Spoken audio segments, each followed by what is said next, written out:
yatangiye umurimo muri 1984 muri 1995 yatangiye abantu 21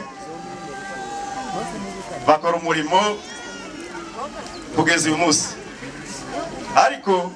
uwo munsi hari umuperezida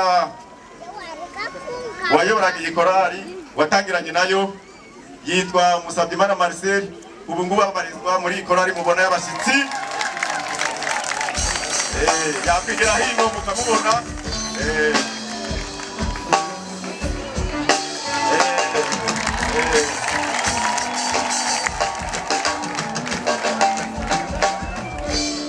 ni nawe watuyoboye igihe kirekire yaje gukurikirwa n'uwitwa Mbozembizi Jean Baptiste ubu ngubu aracyakora umurimo ubu ni vice president wa korali Herode nawe yabari yakwegera hino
ari kubijambo ry'ihumure biturutse ku Mana yawe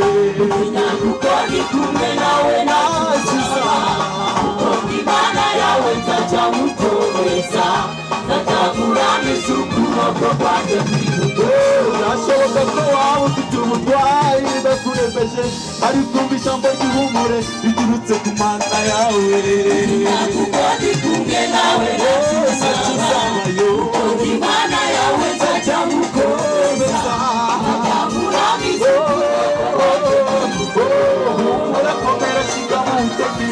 cyawe arabisi Utinya kuko ndi kumwe nawe ntacyo uzaba Imana yawe ntazamukoreza Ntazakuramiza ukuboko kwanjye Ndashobora ko waba uri mu kigeragezo cy'ubukene ariko ijambo ry'ihumure riturutse ku Mana yawe Utinya kuko ndi kumwe nawe ntacyo uzaba kuko Imana yawe ntazamukoreza Ntazakuramiza ukuboko kwanjye urakomera shyirwa mu bitaka ibibazo byawe arabisi Utinya kuko ndi kumwe nawe ntacyo uzaba kuko Imana yawe ntazamukoreza Ntazakuramiza ukuboko kwanjye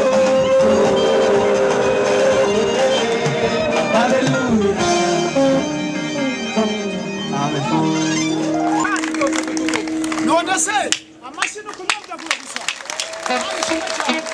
ye sureba nukuyakoma kuko nta nda y'umushinya